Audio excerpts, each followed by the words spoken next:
Sentía el vacío o la nulidad del tiempo derrochado, en donde solo se buscaba, de hecho, hacerse escuchar e imponer sus opiniones a los demás. Salí de allí con mi cerebro hecho pedazos, rastreado, con las semillas de la mala hierba esparcidas en él, por lo cual me era preciso rastrear antes de que germinaran. Aquí habrá que establecer que se refiere a, habría que revisarlo con cuidado, rastrear si es el rastreo no de localización, sino de rayar la tierra para limpiarla, ¿no? Arrastrar la pajita o las semillas que nos sirven, limpiar la tierra y que quede solo ella. Ese es el trabajo mental que este hombre está planteando. Es una gran obra, ese vacío y este camino espiritual que sin duda alguna, sin vendérnoslo como tal, en esta novela reflexiva, autobiográfica de este gran autor, podemos hacer ese recorrido y la necesidad apremiante de ese tiempo de soledad, porque es un tiempo de reconciliación. Entonces, ahorita me vas a acompañar, si aquí te quedas en este canal de Master Vidal en YouTube, yo soy Marco Vidal, a revisar cómo, y si ya estamos, porque de cualquier manera esta sociedad nos empuja brutalmente ese sentido, entonces saquémosle provecho al asunto literario y al asunto de la soledad. Estamos leyendo Solo. Solo es una novela bastante breve, reflexiva, casi autobiográfica seguramente, del maestrazo August Strindberg. Strindberg es mucho más conocido por sus obras de teatro. Es un clásico, La señorita Julia, La danza de la muerte, y tiene un montón. Es uno de los grandes, si no es que quizá el mayor escritor de Suecia, pero en el mundo es más conocido justo por su novela, por su trabajo dramatúrgico. Y ahora te lo traigo, te lo presento porque no había estado en este canal, en esta novela breve, interesantísima, muy poderosa, como toda la literatura de Strindberg. Strindberg es un tipo que pone el machete, el cuchillo completamente afilado y no le da ningún resquemor una vez que el cuchillo está hundido. Jalar ahí, desgarrar la carne, rastrar seguía tal vez la carne y quitar todo lo que no esté sirviendo en aras de la libertad, de la conciencia, etcétera, etcétera. Strindberg nació el 22 de enero de 1849 en Estocolmo, en Suecia, y murió en la misma ciudad el 14 de mayo de 1912. Bueno, pues vámonos directo a este proceso donde vas a ver cómo esta montaña o esta escalera o incluso este tobogán del camino de meternos en el presente, establecer la situación que emocionalmente, intelectualmente, espiritualmente tenemos y de ahí sacarle el provecho para generar conciencia, para generar una mejor versión de nosotros mismos, básicamente iba a decir en la persecución, pero creo que es en el reconocimiento de el amor y la libertad. Bueno, entonces voy a regresar a la nota y nos seguimos. Sentía el vacío o la nulidad del tiempo derrochado. El tipo estaba en una tertulia, estaba compartiendo en un bar, tomando café o unos tragos, y lo hacía cotidianamente en las tardes. Y entonces cuando salía del bar, no borracho, él sentía que había derrochado el tiempo, que esas reuniones no estaban dejando ya nada. Ahora hay otro dato importante, el personaje está cumpliendo 50 años y no es el día de su cumpleaños exactamente, pero está en ese momento y entonces dice, de pronto me enteré de esto, ¿no? Que empecé a sentir el vacío o la nulidad del tiempo derrochado, estar con estas personas en el bar, compartiendo lo que sea, las charlas, lo que haya pasado, sentía él no solo que había perdido el tiempo, sino como dice más adelante, en donde solo se buscaba de hecho hacerse escuchar e imponer sus opiniones a los demás. Eh, es muy común nuestras reuniones como de intentar quién puede hablar más. Somos muy pocos y además somos bastante malos escuchando a la gente. Y entonces estas reuniones son como de opiniones, sin avanzar nada, un poco o un mucho sordas, casi muertas, casi por compromiso. No hay una alegría verdadera, no hay un asunto relativamente sano, este, que nos deje ahí alguna cuestión eh, de estas montones de reuniones seguramente he vivido, de las cuales no tengo el menor recuerdo de alguna de ellas donde dije, ah, claro, aquí entendí esto, aquí sucedió aquello, aquí escuché a esta persona, aquí yo dije y se generó un diálogo, aquí modifiqué mis situaciones en la existencia. Nada, pues. Y Strindberg dice además, salí de allí con mi cerebro hecho pedazos, rastreado o rastrado debe ser, con las semillas de la mala hierba esparcidas, todas las ideas, toda la negatividad, toda la victimización del resto de la gente puesta en nuestro cerebro. Aquí hay un aspecto cultural muy importante, porque ¿qué pasa cuando estas reuniones son de mi familia? ¿Qué sucede cuando es padre, madre, hermanos, hijos, etcétera, los abuelos, los que vamos a hacer esta reunión? Y yo de todas maneras terminando esas reuniones digo, wow, bien, bien, perfectamente hubiera podido no venir, no hubiera pasado nada. O incluso, ¿cómo me quito estas ideas de la negatividad de la gente que, no sé si por costumbre, pero por cultura, por pertenencia, lo que sea, pues amo, ¿no? Y ahí hay que hacer ese trabajo. Entonces, dice, y cierra esta cita Strindberg diciendo, esparcidas en las malas ideas esparcidas en su cerebro, por lo cual me era preciso limpiar, rastrear, antes de que germinaran. Empezó a tener este proceso de conciencia que es muy importante.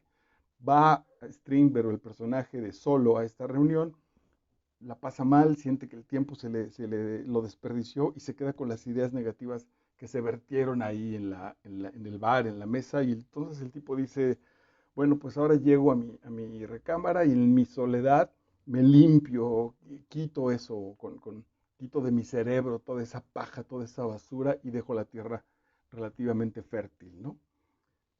En ese mismo proceso está y dice, ahora regreso en casa, en la soledad del silencio. Este silencio es puro nivel 7, es un asunto espiritual. Está representado pues porque no haya ruidos exteriores, pero en realidad es un silencio interior donde los pensamientos no son obsesivos, donde los pensamientos no tienen como consecuencias situaciones emocionales, donde puedo, sin pelearme, navegar en ese mar que siempre está moviéndose interiormente, no flotar en la superficie de ese océano que es mi interior, que es mi subconsciente, sin crear, sin hundirme, sin crear maremotos, sin estrellarme por el asunto de las olas, etcétera. Bueno, regreso en casa, en la soledad del silencio me encontraba a mí mismo y me envolví en mi propia atmósfera espiritual en la que me sentía a gusto. Aquí hay un asunto importantísimo. Este asunto social irremediable en el trabajo, incluso con los amigos, en la familia, donde seguramente hay buenas intenciones, de todas maneras yo me quedo con ese proceso contaminado con ideas que no me corresponden. No quisiera personalizarlo, pero yo he empezado a notar, por supuesto, es decir, pretendo ser muy, muy respetuoso, cuando la reunión ya se fue a la victimización, cuando se empieza a hablar de las enfermedades, de lo negativo, reiteradamente, y la gente no quiere detenerse a generar una reflexión, sino contesta, bueno, pues quién sabe, o así será, sin obligarse a llegar a una verdad junto conmigo, entonces prefiero salir, inventar ahí cualquier cosa y nada, prefiero el recogimiento, dirían los estudiantes de la Edad Media, prefiero recogerme, entrar a mi propio ser, ir a mi propio espacio físicamente, a buscar ese silencio y sacarme, descontaminarme de ese proceso. Entonces, me encontraba a mí mismo y me envolvía en mi propia atmósfera espiritual en la que me sentía a gusto, como en los trajes bien cortados. Después de una hora de meditación, me perdía en el anonadamiento del sueño. Iba encontrando la paz y entonces caminaba ese proceso de estar tranquilo y de purificarse de esa contaminación que se generó en ese contacto social. Liberado de deseos, de pasiones y de caprichos. Hay un costo, sin duda alguna, por eso este texto se llama Solo, y por eso la invitación en este canal a revisarlo, porque, porque es más, me iba a incluir, lo voy a hacer, somos mal vistos la gente solitaria, no quiere decir que no nos hable nadie y que tengamos castigos sociales, no, no pasa nada. Pero hay un halo ahí de rareza, como si hubiera una tristeza permanente. E incluso cuando uno puede decir, cuando yo puedo decir que en mi tiempo de soledad soy un tipo muy feliz, muy en paz, no me meto en problemas, estoy de lo más tranquilo conmigo mismo, la paso muy bien ante los ojos de los demás, creo, este es un juicio mío, que hay un asunto como de rareza, como de nos está rechazando este tipo, ¿no? ¿Por qué no se integra al grupo y por qué prefiere él esa soledad? Seguramente eso tiene que ver con un principio muy básico de que la gente piense que solamente hay bueno o malo, cuando en realidad son estas dos posibilidades. Bueno, ya en ese proceso de estar solo, porque así avanza la novela, dice Strindberg, eliminaba progresivamente mis visitas al café. Terminó por dejar de ir a perder el tiempo en estas reuniones. Me animaba a estar solo. Me llegaba a ocurrir que cedía a la tentación, pero cada vez regresaba un poco más curado. Es decir, a veces en esta soledad, en este aparente, sí, justo en este aislamiento que socialmente puede ser relativamente castigado, lo que va encontrando en el proceso Strindberg y lo que va sucediendo cuando nos regalamos ese tiempo de soledad es que voy comprendiendo que me siento cada vez más curado, que es curado, en paz, menos neurótico, mucho menos presa de las situaciones emocionales, mucho más centrado en mí y en mi vida, tomo mejores decisiones.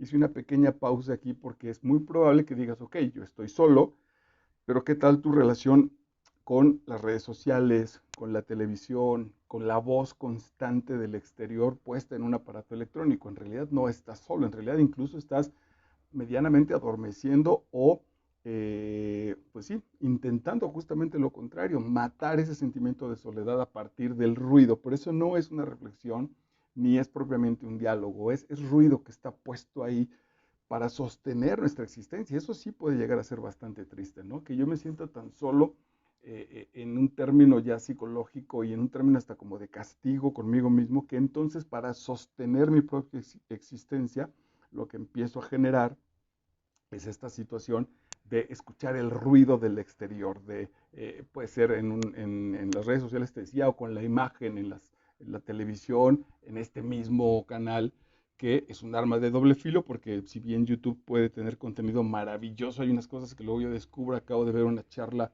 espléndida de uno de mis autores favoritos, del maestro Mario Vargas Llosa, pero una charla espléndida, diálogos verdaderamente de filósofos maravillosos, y también no podemos encontrar la brutal y más banal de las simplezas. Bueno, entonces regresaba un poco más curado hasta el día en que finalmente descubrí el inmenso placer de oír el silencio. Lo relaciono porque estoy preparando El poder del silencio de Eckhart Tolle, o Tolle, que deben llevarse pues ya casi 200 años de diferencia estos textos, y Eckhart Tolle habla justamente de ese silencio trabajado, ya disciplinado. Un poco Strindberg y su personaje lo encuentran a partir de la necesidad del alejamiento. No hay una metodología precisa, no hay unos pasos a seguir, no hay un mapa con precisión, pero hay un mapa general que puede decir, bueno, pues camina para allá, que empieza por alejarte de esas reuniones que no solo no te aportan nada, sino que además te pueden dejar tu terreno mental lleno de contaminación y de basura. Y entonces ve a esta soledad y dice Strindberg, regresaba un poco más curado hasta el día que finalmente descubrí el inmenso placer de oír el silencio y de escuchar las nuevas voces que se perciben en él. Eckhart Tolle habla de que ese silencio es el espacio de creación. Toda la realidad, todo el fondo que estás viendo yo mismo en tu pantalla está sostenido, aquí el lenguaje se vuelve delicado, por la nada o por el espacio. Y entonces lo que verdaderamente genera la realidad es la nada o el espacio, porque estas cosas, si no hubiera espacio, toda esta especie de escenografía que está detrás de mí, yo mismo, si no hubiera espacio no podríamos estar. Entonces lo que da sostén y donde se hace la posibilidad es justamente en el espacio. Para que estos cuadros estén atrás, para que yo físicamente exista, se requirió y se requiere a donde me mueva que haya un espacio. No puedo ir a donde ya no quepo, donde no hay espacio para mí, ya no entro. Físicamente es muy claro, pero incluso intelectualmente, místicamente también está ahí ese canal de cuál es mi espacio. Bueno, entonces lo importante es ese silencio. Y en este sentido, el personaje de Strindberg de esta novela Solo dice, llego a este proceso, encuentro ese silencio, encuentro el oír, la posibilidad de escuchar, en esa paradoja en el lenguaje, la posibilidad de escuchar el silencio y las nuevas posibilidades que aparecen en él 250 años después de este texto. Aquí entrarían montones de textos ahora de crecimiento personal, de desarrollo de una capacidad de generar la realidad a partir de nosotros mismos. Primero llego a ese silencio y en ese silencio empiezo a encontrar, diría Heidegger, en ese encontrarme arrojado en esa capacidad, en ese espacio lleno de posibilidades o vacío de todo y por lo tanto lleno de posibilidades, empiezo a encontrar con mi pensamiento, con mi paz, con mi ser, mis nuevas determinaciones, mis nuevas posibilidades de ser. Esos son lo que dice Strindberg, escuchar las nuevas voces que se perciben en él. He heredado todas estas cosas que han pertenecido a otro, a un muerto al que nunca conocí. Puro nivel 7 y además de manera bellísima. Hasta el día de hoy, tú y yo seguramente traemos lo que le ha pertenecido a otro, a nosotros mismos evidentemente, pero que vivió muerto, que vivió cadáver, que vivió zombie, a ese muerto que por cierto nunca lo conocí, nunca supe quién es. Es brutal la cita, verdaderamente brutal, porque aquí también la podemos extender a nuestros padres, a nuestros hermanos, a nuestras relaciones. Si navegamos en la vida, si andamos en la vida como muertos vivientes, no hay posibilidad de conocer la vida del otro y mucho menos la nuestra. Bueno, pero vamos a dejarlo aquí como lo cita el texto. Todas, todas mis posibilidades, mis alcances en este momento, las bases de mis nuevos sueños, de mis nuevas metas, están basadas en quién fui en el pasado. Y si quien fui en el pasado está lleno de errores, de soledades, de violencias, de depresiones, de equivocaciones existenciales, bueno, pues ahí están mis metas todavía atoradas. Ese proceso puede llegar a ser un círculo vicioso. Por eso hay que, hay que recogerse, hay que entrar en nosotros mismos, guardar silencio, limpiar ese terreno y empezar a escuchar las nuevas posibilidades. Y aquí viene esta especie de segunda parte que el texto va trabajando, dice entonces, envolverse en el capullo de su alma, cual una mariposa, cual una crisálida, envolverse en el capullo de nuestra alma, de nuestro ser, hacerse crisálida y esperar la metamorfosis. Esperar es un verbo fundamental, parar a esta brutalidad de acción. Cuando yo hago sesiones de coaching, una de las cosas que alejan a mis coachees, a mis clientes de mi proceso, es que quieren acciones, quieren el cómo y lo quieren de manera inmediata. Y entonces cuando yo los acerco, los conmino al asunto de hay que esperar, pues es que es lógico, ¿no? Cuando sembramos una semilla en un terreno, pues tenemos que esperar. En nuestro experimento, aquel de primaria de los frijolitos y el algodón, tuvimos que esperar. Entonces, bueno, hacerse crisálida y esperar la metamorfosis, el cambio, que surja la transformación. Pues ella llega siempre, además es una promesa infalible, estará necesariamente. Acabamos por ser únicos en dominarnos. Ese espacio de paciencia regalada, de paciencia ofrecida, esa humildad que nos permite reconocer, por ejemplo, que en un jardín yo siembre un arbolito y lo riegue durante años hasta verlo crecer, esa paciencia y esa humildad de que no estoy haciendo otra cosa que acercarle una cubeta de agua todos los días, si es que eso sucede, porque es probable que, no, que ni siquiera lo haga, esa, esa humildad del proceso, ese reconocimiento de que, como cuando entramos a bañarnos o a nadar al océano, somos tan brutalmente egoístas que es como si pensáramos que le estamos haciendo un favor al yo vivir mi experiencia de yo nadé en el océano, ¿no? Aquí lo importante es destacar que yo fui el que hice esa acción. Y en este sentido diríamos, pobre, pues pobre, ojalá. Es probable que si supiéramos la potencia, lo místico, la profundidad vital, física, química, existencial, simbólica del mar, es tan inmensa que posiblemente no nos atreveríamos a tocarlo, ¿no? Sí, sí, voy a entrar ante esa inmensidad de maravillas, ante ese misterio del planeta que es el océano, que no soy digno de que mis apestosos pies toquen sus orillas.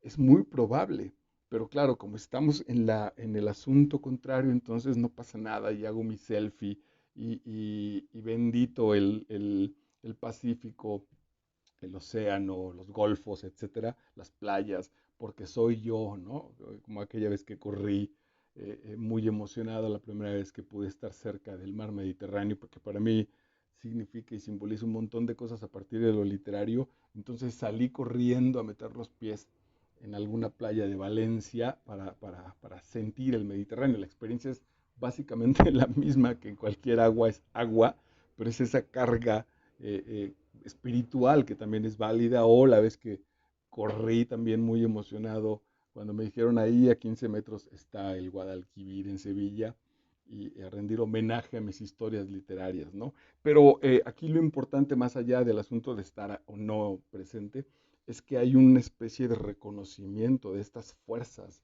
de estas situaciones mucho más grandes que nosotros. Y el reconocimiento de esa grandeza justamente nos engrandece, porque soy parte de eso, dice la literatura mística. No es que yo esté por encima ni la domine, eso fue una desviación que planteó,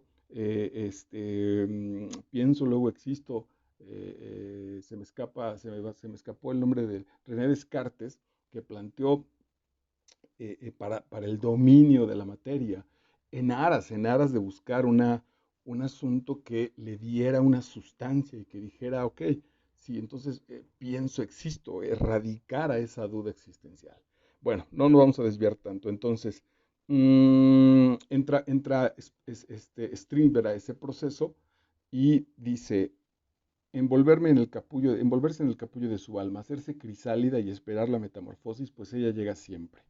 Acabamos por ser únicos en dominarnos, en comprendernos. Esa es la dominación, el conocimiento de nosotros mismos.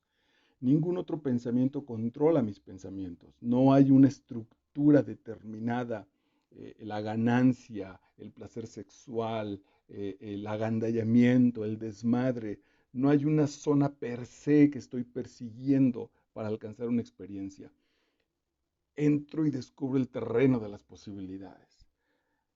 Nadie hace recaer en mis gustos, en mí sus gustos, nadie hace recaer en mí sus gustos y sus caprichos. No hay manipulación incluso como tal. El alma se despliega en esta libertad nuevamente adquirida. Experimentamos una inmensa paz interior y una alegría serena. No es el triunfo ante las contrariedades, el triunfo de vencer al enemigo. Al mismo tiempo que tenemos un sentimiento de seguridad y de responsabilidad. Responsabilidad quiere decir que respondo por mí, por mis acciones, por mi ser, y de responsabilidad con uno mismo. Es el gran viaje hacia el interior de nosotros. Por eso la crisálida, pues, es esa envoltura en la cual apenas nos van a crecer las alas para experimentar el mundo. La fe es el abandono del medium, que renuncia a resistir por más tiempo y permite recibir el mensaje. Ese medium es de manera relativamente simbólica nuestro cerebro. No accedo a la realidad como es por... Es que mi cerebro está diseñado para eso, pero lo convertí en otra cosa. Entonces, no tengo posibilidad de acceder a la realidad relativamente pura porque el cerebro lo tiene contaminado, porque el cerebro está desajustado en ese sentido. Entonces, por supuesto que ya mis experiencias se volvieron sucias, turbias, turbulentas, porque están llenas de ese polvo que no es otra cosa que mi propia situación que las pone ahí, que las establece ahí. es que quisiera dar un ejemplo de una situación verdaderamente pura que después se genera y se descompone por por una moralidad, ¿no? Eh, Pensaría pues que si este fuera el caso, hay cierta perversión moral, psicosocial, si yo digo que mi prima, por ejemplo, para no hacerlo tampoco tan escandaloso, que mi prima me gusta mucho.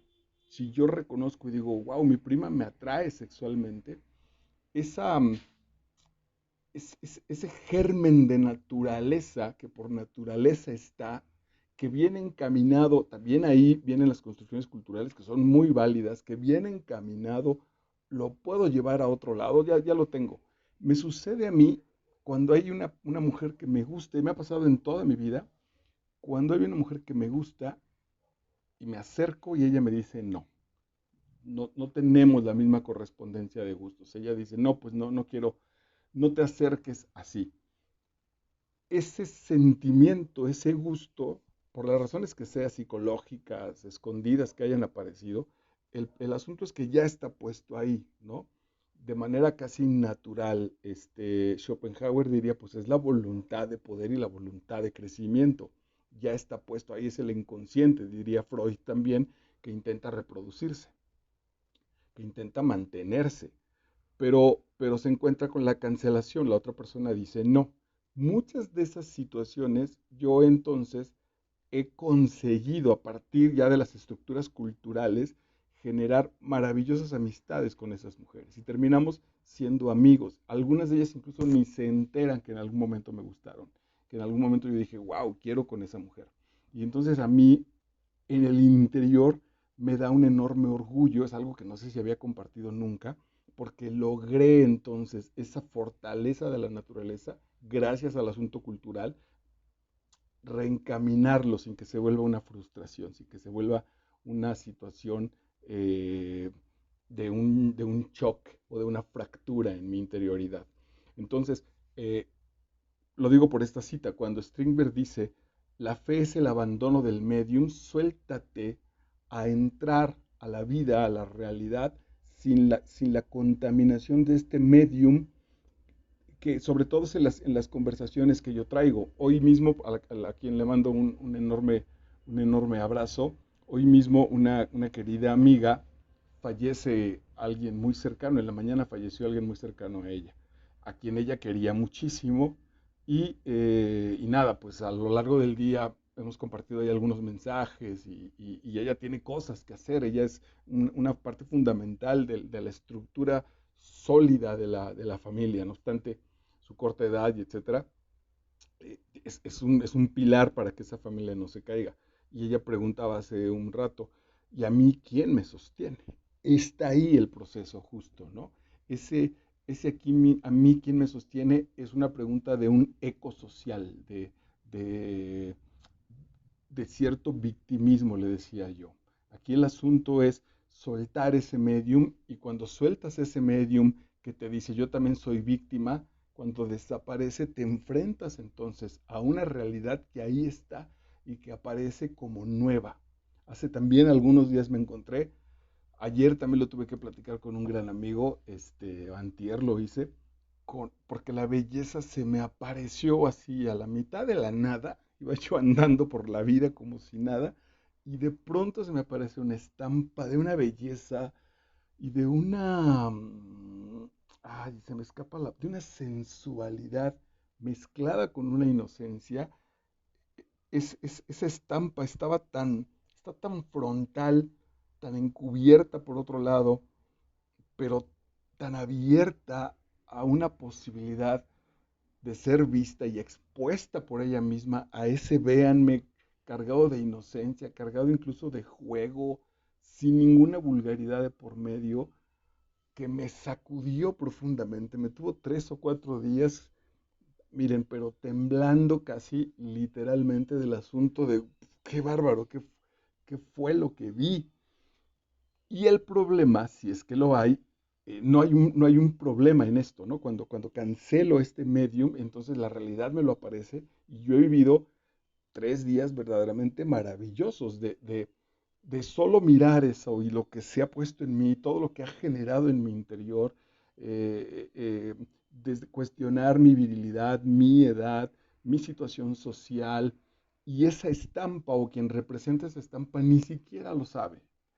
Ahora, en este momento, esa estampa, esa imagen, no, no puedo acercarme, no puede ser consumida, no puedo como pasar, pues dijéramos también un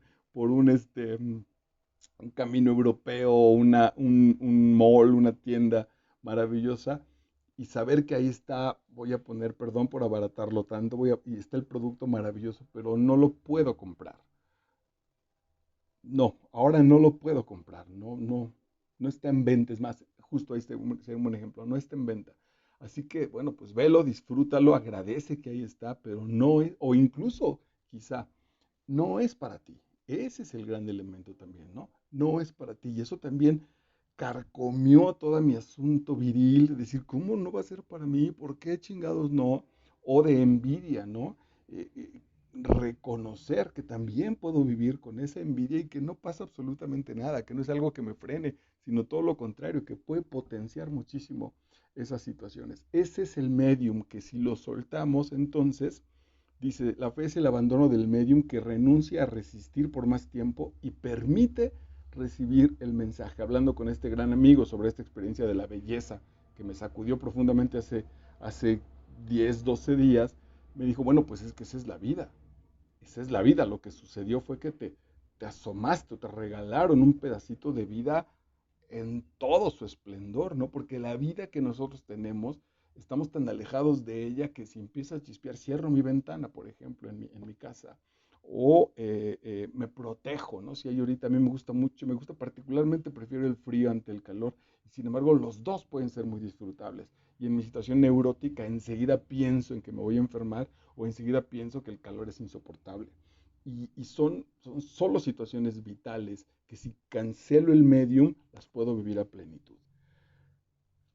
Avanza y reconoce Strindberg en él, dice, ese adolescente fallido, desgarbado, había sido no poco no hace mucho tiempo, un querubín. Esto es muy lindo, fue un ángel, nuestro niño interior, nuestros adolescentes guardados, nuestra historia vital, dice Strindberg, había sido un querubín cuya sonrisa me hacía negar la teoría del mono. Dios santo, es que también está muy cerca del retrato del artista adolescente de Joyce. Estas emociones, este descubrimiento de la belleza y no irla a consumir como un chimpancé, esa es la humanidad. Entonces, el adolescente que tanto tiempo se pasó, ahora sí voy a decir el término, cachondeando en su vida sin saber con precisión qué hacer con esa brutal energía, con ese brutal deseo de quiero poner mis manos en tus hombros y en el resto de tu cuerpo porque tu belleza me gana. Era un homenaje a la vida, no era un castigo neurótico, no era una idiotez intelectual, no era pecado, no era el mal, no era la voz del demonio, es el regalo pleno de la naturaleza. ¿Y qué es el regalo pleno de la naturaleza? Como nuestro personaje de Joyce, del retrato del artista adolescente, que tocando el mar solo hace de aquí para allá, de aquí para allá. Eso es el gran salto de diferenciación del chimpancé, de los monos y nosotros. Ese es el asunto de la humanidad. Generarle un discurso, generarle una narrativa a las experiencias de la vida, las experiencias físicas, fisicoquímicas, fisiológicas de la existencia, eso es ser humano. Y mi adolescente lo hizo como el de todos ustedes seguramente. Había estado vestido como un príncipe y había jugado con una auténtica princesita allá en Alemania, en sus recuerdos de Strindberg y de sus andares adolescentes. Comprendí el terrible cinismo de la vida, pero sin sentirme en lo más mínimo culpable, pues no lo había abandonado. Sigo siendo yo y lo guardé. La vida en ese sentido es cínica, pero por otro lado también es brutalmente interesante. Yo le decía a este amigo con el que lo consulté, carajo, cuando se aparece esta estampa vital de belleza ante mí, después reflexionando decía, es que hoy que se me aparece, o hace 3 semanas que se me aparece esa estampa de belleza, me ha sacudido 3 semanas y me ha llevado a un conocimiento y me ha llevado a revisar algunos textos y me llevó a hablar con él y me llevó a una profunda reflexión y una alegría interior. Fue como fue como un aire fresco en mi interior. Eh, esa posibilidad de decir, Dios mío, dice otra vez el personaje de Joyce, que se me escapa el nombre, lo estoy confundiendo con otra obra, pero dice Stefan Dedalus, empieza a gritar en la playa, ve a la chica y en lugar de conquistarla, de ligársela, de hacerle la charla, de quedar bien, sale el tipo corriendo dando alaridos por la playa y esos alaridos se mezclan con el azote del océano y se mezclan con el ruido de los vientos y entonces reconoce su unidad con todo lo que es, incluso ella y él y el mar y todos somos uno. Esa experiencia ahora a partir de este asunto donde la belleza, esta belleza anónima se manifiesta, esta belleza sin títulos, esta belleza que solo se expone, que accidentalmente dice, pues aquí está, y yo en ese anonimato me sacudo interiormente, a diferencia de que yo, si eso hubiera aparecido cuando yo era un adolescente, quizá lo primero hubiera sido la presa, el intentar llegar allá, el consumirla, sin jamás reflexionar todo este proceso interior que ahora ha generado. Eso, atención con este texto, no lo da la edad, eso lo da la experiencia de la soledad. Es muy diferente, se puede llegar a mi edad o más siendo un verdadero adolescente y un papanatas y un estúpido y un pinche viejo verde muy enfermo. Y también se puede llegar, como en el caso de el artista adolescente, a ser un muchacho que en ese momento reconoce la vida. Ahí también habría que leer, porque tiene que ver con esto, La muerte en Venecia, que también tenemos aquí en este canal. El encuentro de Tadrio y Asenbach, que son ellos en realidad uno mismo en el ajuste del viejo, además ya pasado por las honras y los premios de la cultura, pero que ha dejado abandonado ese pequeño salvaje que es Tadrio, ese pequeño salvaje que mueve la cabellera y paraliza la vida, paraliza la existencia, justo también como ese de aquí para allá, de aquí para allá. Precioso. Ese es un poco lo que dice Strindberg de El cinismo de la vida. Ok, vamos a las últimas dos. Quienes se habían detenido y que quedaron a la saga pretendían retenerme. El pasado, ese muerto que fui y esos muertos que son estos compañeros que en el bar perdemos el tiempo, pretenden detenerme, pretenden decirme, no, ¿a dónde vas? Es la gran tentación de la rata cuando el soldadito de plomo se mueve hacia nuevos mares, hacia nuevos océanos y la rata le pregunta, hey, ¿tú quién eres? No has pagado tu peaje. Pero yo no podía esperarlos. Hay que crecer, hay que volar, hay que evolucionar, hay que avanzar. Yo no podía esperarlos.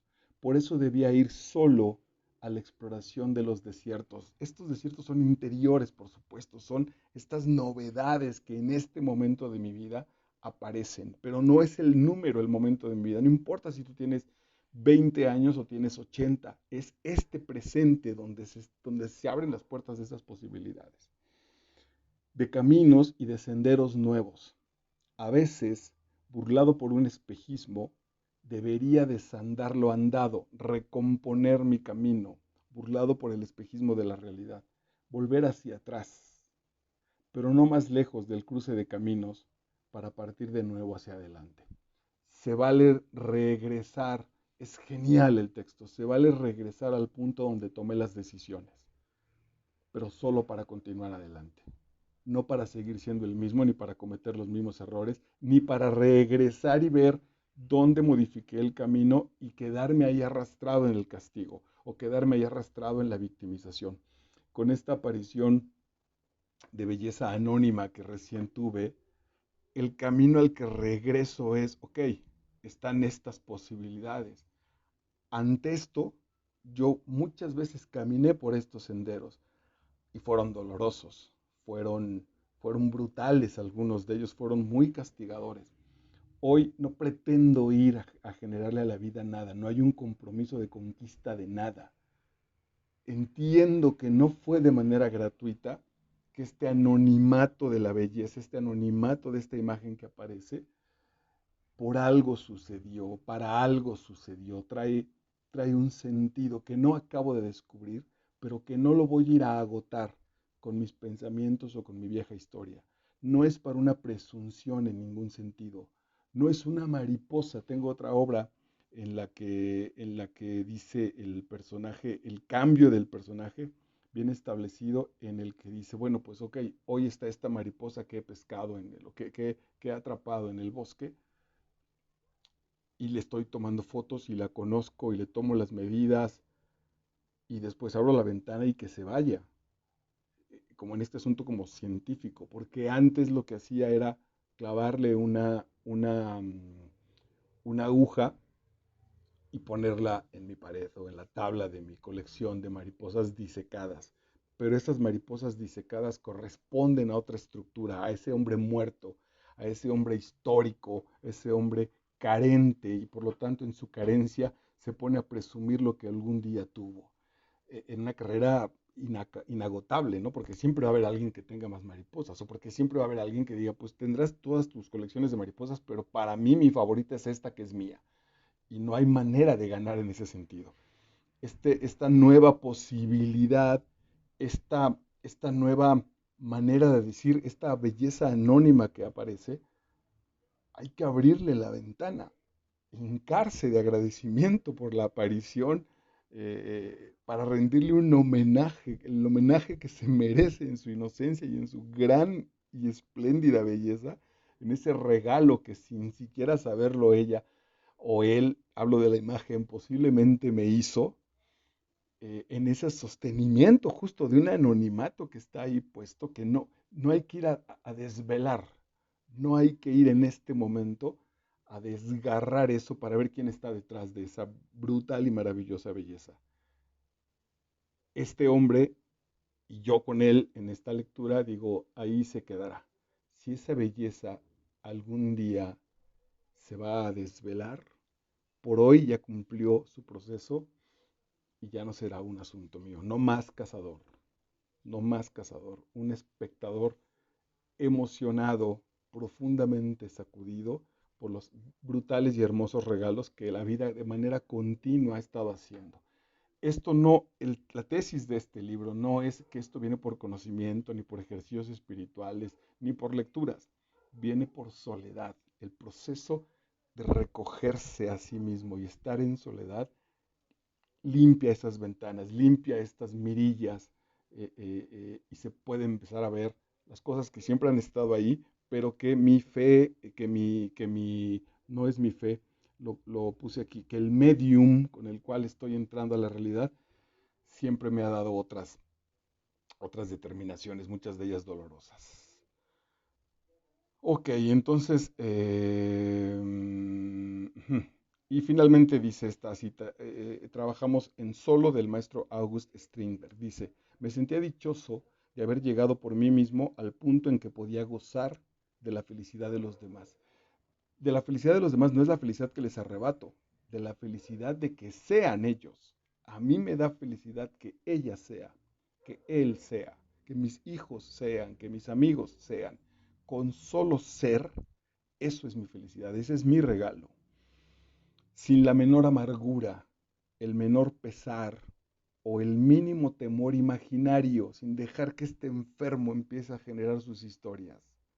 Salí del cuarto de tortura de mi juventud, es brutal la frase, salí del cuarto de tortura de mi juventud y volví a mi soledad, mi trabajo y mi combate.